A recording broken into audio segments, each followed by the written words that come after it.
Boy, do I feel old. I'm so pleased to be here today, and I'm honored to be here. Thank you for inviting me, Mary. Allyship. Looking back on my sports career, I can't help but see a common theme throughout my journey. I was impacted by people who were unafraid of supporting others outside their tribe and the orthodoxy of the time. They encouraged victory against the odds. My choice of sport was surfing. In 1960, I set my sights on becoming the world's best female surfer. I was just 13 years old. Back then, surfing was very much a man's sport. It was run by men, primarily for men. It was a challenge to break through the culture as a female. By the mid-60s, I was the top female surfer in the world. I was practically unbeatable in competition. I became the first female international surfing star, winning the U.S. Surfing Association year-end title from 1964 through 1967. I won the U.S. Surfing Championship in 1965, 1966, 1967, and 1971. I won the 1965 World Contest held in Peru and the 1966 World Contest held in San Diego. I was the first surfer, male or female, to cross over into mainstream media with spokesperson roles for Bonnie Bell Cosmetics, Triumph Motor Cars, and Catalina Swimwear, appearing in their radio and print ads. I had major features in Life magazine, Look magazine, Vogue, Teen, 17, and Sports Illustrated. I was chosen a Los Angeles Times Woman of the Year in 1966, the only surfer to ever win this title. I was also the first woman inducted into the Huntington Beach Surfing Walk of Fame in 1994, its inaugural installation. Besides these and other competitive achievements and firsts to my credit, the common thread that weaves throughout my career is an older male who saw my potential and offered me his support to help me break through the boundaries of the time. Without these male mentors, I would not have accomplished some of these milestones. For instance, when I was 16 years old, I was in Hawaii with my family, getting ready to compete in the Makaha International Surfing Championships. We had driven around to the North Shore on Oahu looking for surf. My father had been stationed at Pearl Harbor during the Korean War, so he was very familiar with all the surf spots on the island. We pulled up to the Banzai Pipeline, where a few guys were already out in the lineup. On the beach, with his video and camera equipment, was Bud Brown, a well-known and respected surf photographer. We knew Bud and greeted him. The pipeline is a famous surf spot, known for its powerful and cylindrical waves which break on a very shallow reef. It is a very serious wave. As we chatted with Bud, he said to me, "You know, Joyce, if you go out and ride a few waves, you would be the first woman to ever surf the Banzai Pipeline, and I will document it on video." Mind you, I grew up here in Dana Point and mostly surfed the California coastline, where the waves are nothing like the waves on Oahu's North Shore, especially the waves at Pipeline. I was hesitant. As Bud and I were talking, one of the guys who was out surfing came ashore, blood oozing down his face and neck. He had wiped out and been pounded into the coral reef. Half his ear was missing. My mom saw that, and she was dead set against me going out. But with the help of my dad and Bud, she was convinced that I could handle those waves. I am now in the record books as the first female to surf the Banzai Pipeline.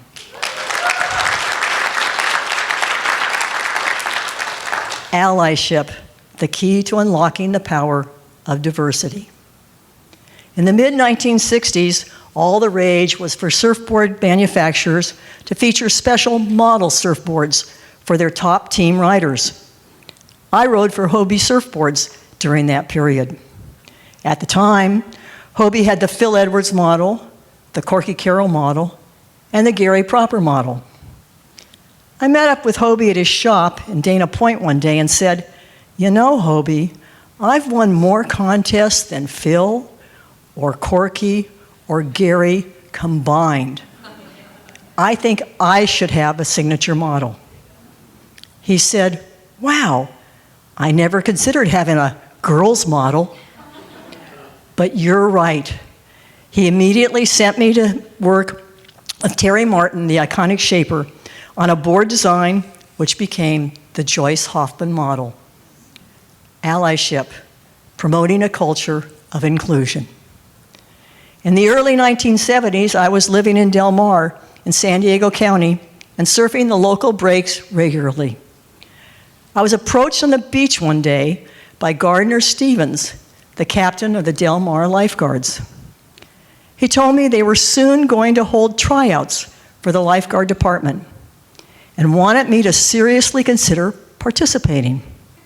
He thought I could qualify, and if I did, I would be the first female ocean lifeguard on the West Coast, if not the entire United States. Another example of a man believing I could break a barrier and then encouraging me to do so. When I arrived at the qualifying events, I discovered Captain Stevens had alerted the press to my historic attempt. Tom Keck, a longtime surf photographer, was there, along with a local TV news crew. In addition, he had invited Vince Morehouse, the head of the Huntington Beach lifeguards, to witness history being made. To say that I felt a little pressure would be the all-time understatement. I felt as if I wasn't just representing myself, but all women. Fortunately, for me anyway, the surf was huge and powerful with a tremendous current. Back then, almost all the lifeguards were pool swimmers and swam or played on college water polo teams. They were not surfers, or even usually beach people. Because of my knowledge of waves and riptides and strong currents, I was able to place ahead of all but a few, and I qualified to be the first female ocean lifeguard.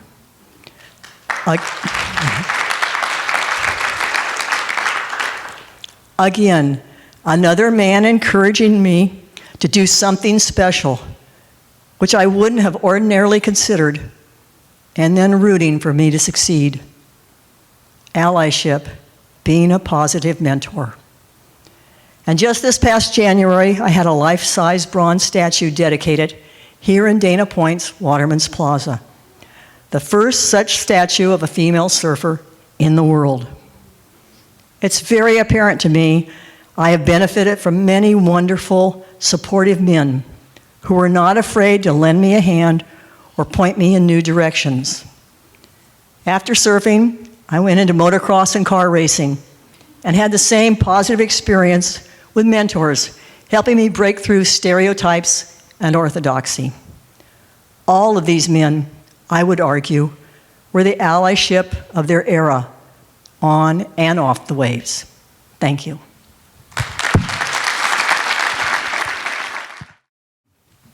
Perfect. So thank you so much. And earlier today, you weren't with us in the room when we opened the session. We talked about, we kind of voted on our own words of the year for communicators.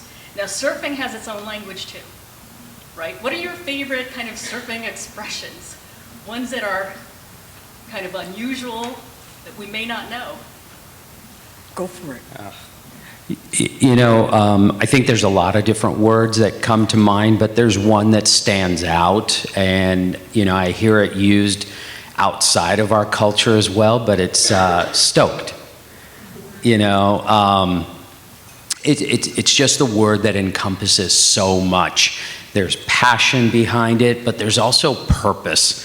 And I can even look back on my own story of when I discovered my stoke, but also how that stoke has carried me through my personal and professional career as well.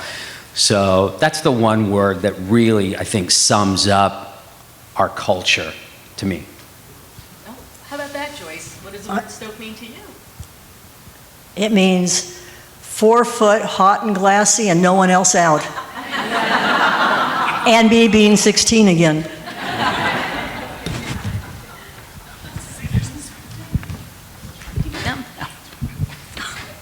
That was Shallon Blackburn making an appearance on stage. Thank you, Shallon.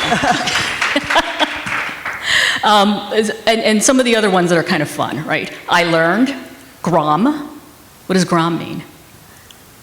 A young kid's surfer, wannabe surfer. They're always in the way. They're always in the way. Which generation is that? Ooh. I have a 11-and-a-half-year-old Grom at home, and I'll tell you, they are a nuisance, but they're also the next generation. So you got to pass the stoke on to them. Okay. But you've also got to haze them as well. So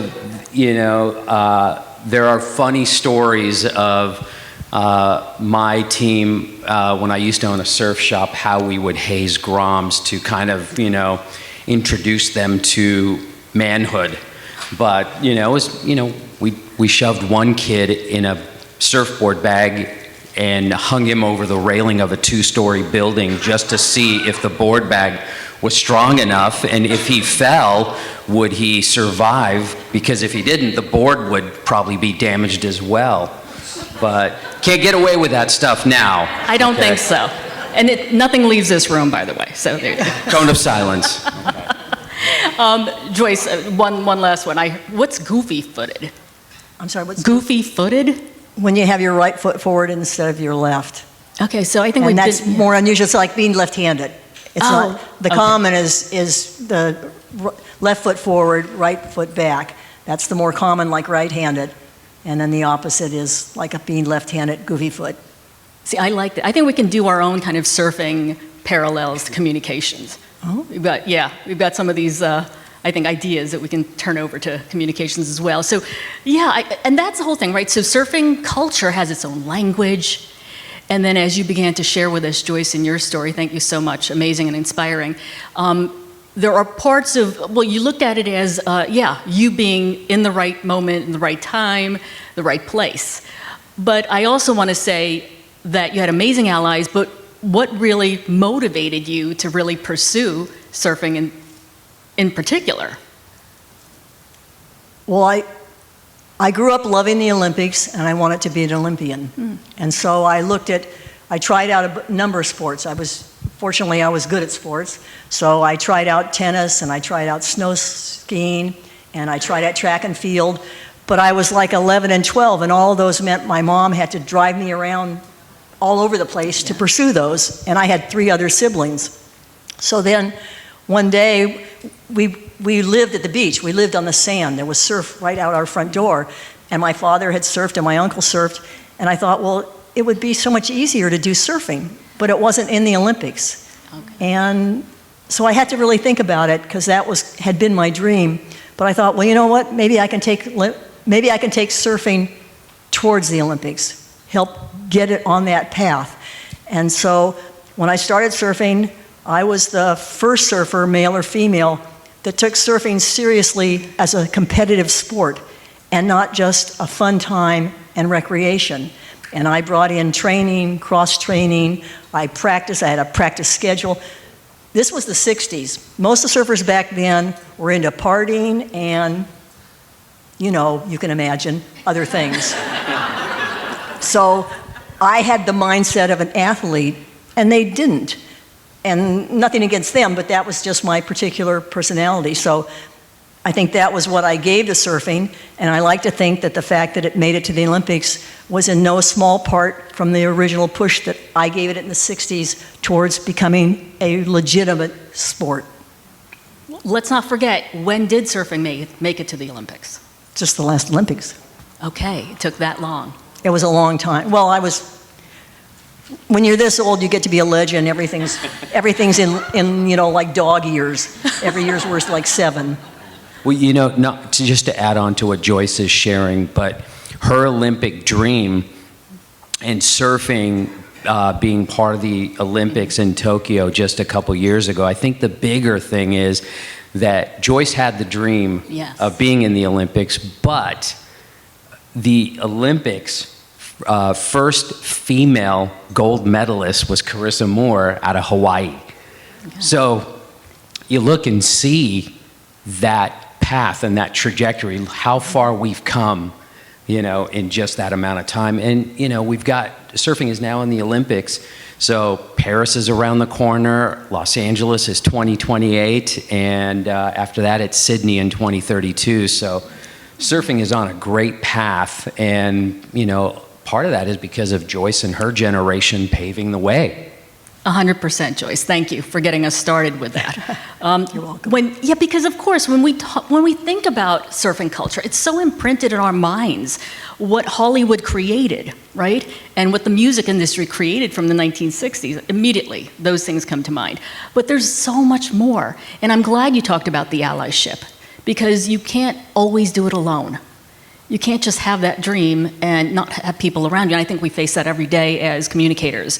And knowing that we have to create diverse representation, we have to make sure there's a sense of belonging. But if that one person isn't getting that support from others, that dream won't move forward. Now, Vipe, you had a very interesting. How did you first connect with surfing? My journey into surfing was pretty bumpy. I was an inner city kid growing up in the heart of LA. If you would have asked me to describe the beach or the ocean, I wouldn't have been able to, because I'd never seen it. But there was a school oceanography field trip from my school, and took me to the port of LA. We got on a boat and went out the harbor and just kind of saw the ocean and the different creatures in it and everything, and it left an impression on me. Got back to school, and all I could think about was the ocean. I would draw different things that I'd seen that day and everything, and it was pretty cool to just see the ocean and experience it. So, my parents noticed that there was this passion for the ocean, and, immigrant families are really weird. They have a weird way of thinking they're helping you, but really they're traumatizing you. Okay, but my parents thought that, oh, he loves the ocean, we should take him to go see a movie. There's this movie coming out that, he'd probably really enjoy, and as you can imagine, that was Jaws. Okay, so being a young kid, watching Jaws, I was like, something that eats people in a boat, I'm out. I was traumatized, didn't ever want to go back in the ocean, to the beach, or anything. I could just as well forget about it. But I think, the universe had different plans for me, and there was a school shooting at my school early on, and my parents decided that, hey, this would probably be an opportunity for us to move. We had been planning on it, and if you can imagine going from an inner city school where there are just children of color to moving to Torrance, which is an affluent beach community, and here I am surrounded by children that don't look like me, but went to school there. I made friends that first day, and I wasn't the Indian kid or anything like that. It's like I was the new kid. So it was a different perspective of how I was looked upon. And, I met a couple kids there who were like, hey, we're going to get into surfing. Do you think you might want to do it? And as a new kid, you always want to be cool. So you're like, yeah, sure. But I didn't know what surfing was. And, they brought a magazine to school, and they're like, oh, this is surfing, here's waves and everything, and we can do it down at the beach. And then immediately in my mind, I started thinking about Jaws. But, you can't back out. I mean, if you kind of tell your peers that you're scared, I mean, that will stick with you for the rest of your life, and you'll be ridiculed for it. So I had to just give in. And, we all went down to the local surf shop. And I think that was another thing too, what Joyce had said about allyship. It's like I can pinpoint the allyship from my early beginning in that I went to the surf shop, and once again, I wasn't this Indian kid, coming into a surf shop. I was a Grom. Okay. That's how I was looked at. And, I remember the guy, saying, "Hey, Grom, what's up?" And, I'm like, well, I don't know what that means. What's he talking about? Did I just get, heckled? But, got set up on a board, wetsuit and everything, and a couple days later, all of us went surfing for the very first time. I'm surprised we didn't drown. Our parents dropped us off and left us, and we had no idea how to surf. We didn't drown, but we came out of the water absolutely stoked. We knew that this was something that was going to stick with us for our lives, and it continued on. But the allyship was important, but bumpy road, but my passion for surfing has not waned whatsoever since that first step in the water. That's awesome. And each of you has found sort of an opportunity to take a moment of uncertainty and really look internally and say, okay, what do I want out of this? And I think that's part of why you had allies around you also, because you put your stake in the sand and said, this is what I want to do. And people could see that in you. Joyce, with your competitiveness, right? You wanted to be the best. And Vipe, you wanted to make sure that you were not being eaten by a shark. We don't know. But just also being a part of the community and part of that, having friends in a new place. And just seeing that how important allies are around that. The other part I wanted to also ask each of you about is how this community and this culture was also touched by things like technology. So we are in an industry that is fast moving right now because of communications technology. Now, Joyce, when you first started out, what were the boards like? What were you first kind of using at the time you Well, they're started? certainly not like they are today, that's for sure. In fact, not too long ago, I have a couple of my old Joyce Hoffman models, and there was an event, and I took it out and surfed it, and I thought, holy cow, I must have been a lot better than I thought I was, because I can't even turn this sucker.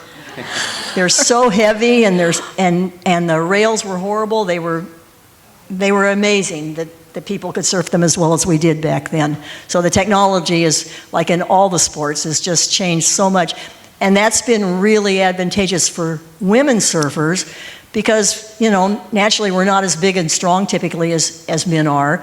And in my day, the surfboards were heavy and they were difficult to lug around and difficult to maneuver. And so it kind of limited what you could do as a woman surfer.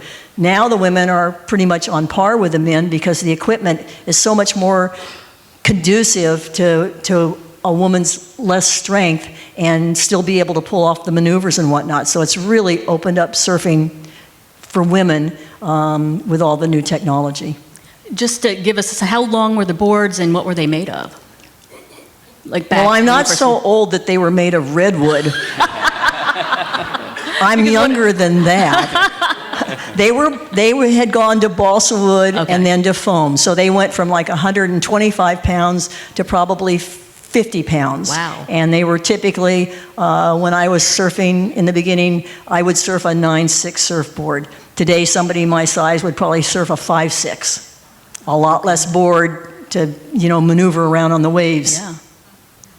And Vipe, I mean, you're part of the industry that's really looking at this technology as well. What are you seeing in the manufacturers as well as some of the other products and companies? How are they looking at technology in a different way? Yeah, look, I think the surf industry has been an early adopter of technology for many years, and whether it was surfboard manufacturing technology, trying and using different materials and experimenting with materials, I think that was the first step of it. The other part of it that I would probably say that the surf industry has really done good with technology is live streaming. Years ago, there were surf contests all around the world, and you couldn't view these contests unless they were taped, edited, and then aired on TV. Okay. But the surf industry decided that it would stream these events from remote locations early on, and I think that was something that helped drive the industry as well, but also helped drive live streaming of other sports. When you're in the middle of the Pacific and there's no technology there, and you're able to stream that event in real time, it opened up an entirely different world for the surf community. I mean, the person in Australia could view the event live with the person in Europe to the person here, all around the world if you had the internet. So it was a very early adopter in live stream technology. The other thing is surfline.com was also an early adopter as well. It's one of the top visited websites in the world, but I even remember the evolution of surf forecasting as well. It was pretty much the coconut wireless, where you'd call up your friends, what's the surf like, and everybody would go to a payphone and just call their friends and tell them what's going on, or you'd bug the local coffee shop or the cafe and say, what's the surf look like? Wait, out you didn't in front? call the Big Kahuna? No. Okay. We weren't cool enough to do that. But, going from the fax machine report to text messages to then video streaming, and now you get high definition cameras streaming, waves all around the world. So that technology, and the newest one that is really exciting, that is going to change the industry, is wave parks. There are surf parks that are coming online all around the world. We are able to bring perfect waves to absolutely landlocked remote locations. So that's going to introduce the sport of surfing to many more people. But that technology is already here. And, we in the surf industry and in surf culture, we joke about like searching for the perfect wave. Mm-hmm. And, we say, gosh, the perfect wave is found. It's in just outside of Fresno. Okay, it's an absolutely perfect wave, and that technology is now going to be coming to many more locations. There's over 300 wave parks that are in development around the world right now. So technology is really important to surfing. And so it's really creating this new generation of surfers too, so they can train just like you were doing, Joyce, right? Cross-training and really adding that kind of discipline to the sport. I have a couple more questions for you both, but wanted to see if the audience had questions about Joyce or something for Vipe. Anything at this stage? Oh, we've got a couple here.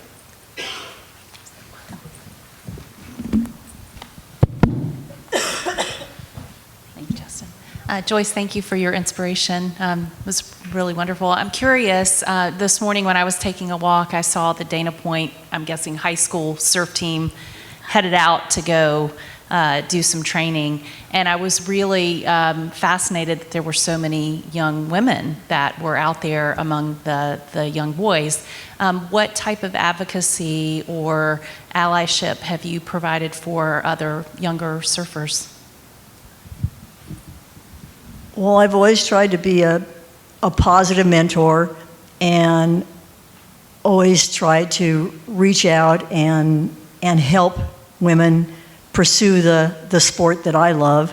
I've done I was one of the first people to do a surfing PE class down in San Diego County back in the 70s. The school called me up, and I wasn't a teacher. I didn't have any credentials other than my surfing credentials. And they wanted to get surfing involved in the school, and so they hired me to be a surfing PE teacher. And as far as I know, I was the first one that ever held that position. And I've mentored some of the gals that are on the tour. And I've just always tried to be surfing gave me so much. I traveled the world. I've had all kinds of wonderful opportunities. I've had opportunities like this to speak to diverse groups and whatnot. So I've always tried to give back to surfing as much as I could, because of how much it gave to me, and it seems to kind of come full circle. Hopefully I've I've paid it back at least a little bit for all that it gave to me.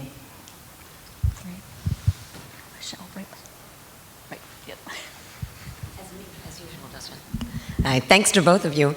I'm kind of thrilled that you had the kind of allyship you had in the 60s, because quite honestly, that's not what, being a woman of 59, I know back in the day, there wasn't necessarily that kind of support for getting into new areas and new fields. Do you think it was more unique to surfing? Because I live on the East Coast in a big surfing community, and I find surfers seem to be more accepting of people in general, whether it's people of color or women. Do you think maybe that allyship was enhanced because you were, one, in California, which is a bit more accepting, and two, in surfing, which is, I think people have a more accepting attitude to folks that are different doing something new? It might have been particular to surfing, although I know I've talked to some women that didn't have exactly the same experience I did, which is why I like to point out my experience, because it isn't. Most people don't think that it would be like that, but it really was, and I don't think I'm special.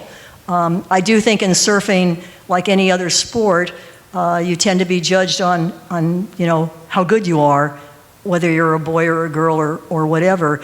And I do recall a few instances where I'd paddle out at a new break, and I'd always be the only girl. I mean, there were no other girls except at contests.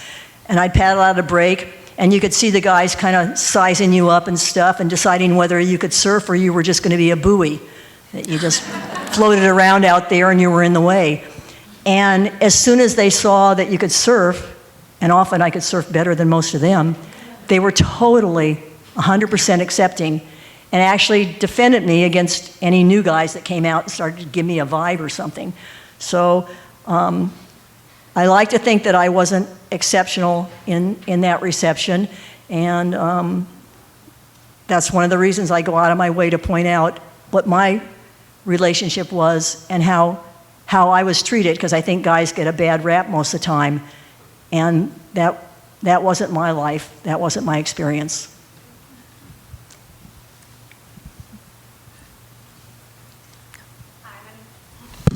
Hi, my name's Casey. I have a 16-year-old Grum at home that would love me very much if he got a surfboard and a wetsuit for Christmas. So if I wanted to do that while I'm out here in the perfect place to purchase such equipment, do you have any recommendations for a place close by that I could go? And where can we get a Joyce Hoffman board? Where do you live? I live in Virginia. You live in Virginia. You could easily get a board and a wetsuit out here, but there are some great surf shops out in Virginia as well, and I would recommend supporting local. That's always, something that I've always felt. I mean, my journey started with a local surf shop as well. But if you just look for surf shops in your area, they would be more than happy to get your Grom stoked. They'll get you that board. You support the local surf shop, the local shaper, and the wetsuits are amazing from the brands as well. They'll get you taken care of. But if you do want to pick something up from out here, there's some great shops around here. There's down the street, there's Infinity. There's Killer Dana. Hobie is right down there. They might have a Joyce Hoffman board at Hobie, I don't know, or maybe, you can get one custom made as well from them, so. Well, two more questions, and then we might take a break and go shopping with you, Vipe and Joyce. I did want to put up there, if you could, the little pictures that we have for Joyce. I had mentioned this earlier. If you could advance a slide, please. What's interesting is we're talking now about sort of the uniform of surfing and the music and the technology. Joyce, I just wanted to share, this is a fun little quiz here. So I've got 3 images up there. I don't know if all of you actually recognize what these are. So we've got Endless Summer, really famous, right, film about surfing, and Bruce Brown. We've got Hobie, right, and the logo, and that third one. Joyce, what is the common thread on all three? Well, Tom Selleck, that iconic Aloha shirt that he wore in Magnum PI was made by Hoffman Fabrics, which is my family's business, Hoffman California Fabrics, and it now is in the Smithsonian? Yeah. Smithsonian Museum as an iconic thing. So Hoffman, the name Hoffman has been full circle in surfing for sure. Absolutely. And were you in the Bruce, not Endless Summer, but you were in films by Bruce I Brown, had a right? tiny, as being a woman back in those days, I had a teeny tiny snippet in that movie that if you blinked, you'd probably miss me. But you made it in. Girls weren't big in the surf magazines or in the surf movies back in the 60s. But we're still proud you made it in that. And then Hobie Alter, of course. Of course, Hobie, making my board. And my dad made helped him make his first surfboard. So you're kind of like the Forrest Gump of surfing, because you have this connection with everything. Well, maybe. I'm not sure. I'm not sure if love that's good or bad, but It's very good. Yeah, and so we'll close it out with this then. So I'll start with Vipe, and then definitely we'd love to hear from Joyce. What are the three qualities you think are, embody sort of the finest surfer? Three qualities? Yeah. That What makes a embody- good surfer? I think first and foremost, it starts with attitude. You got to have the right attitude. And, surfers, we're a quirky bunch. There's a few bad apples in the bunch, but really, at the end of the day, surfers connect with anybody. And I've seen it in my own journey. Joyce has probably seen it in hers. But if you surf and you have that passion for the ocean, it doesn't matter if you're 8, 18, or 80. Surfing seems to be that common thread, and you can connect with people, and that it's just that attitude. You're stoked, and everybody picks up on that. And I see myself. It's like I can have a phenomenal conversation with anybody who surfs. It's like there's just that bond that's there. And I think the other part is respect. I think we have to respect each other in and out of the water. And I know that that's one of the things that surfing taught me. It's like, even though there's some sort of local pride that goes into home breaks, there's also that respect that it's like, those that came before you, those that are riding the wave alongside you, but also being able to pass on, that energy and excitement that you get from surfing as well. And I'd probably say the last thing is just fun.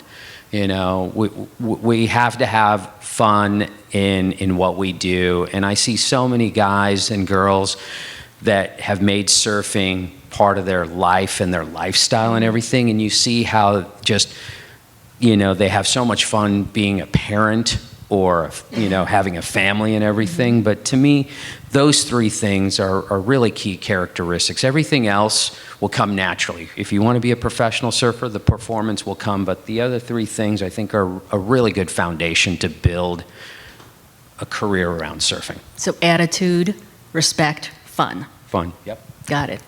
Joyce, what do you think makes a great surfer? I second his position. I do. I mean, I don't know. It's an amazing sport because it touches so many different people.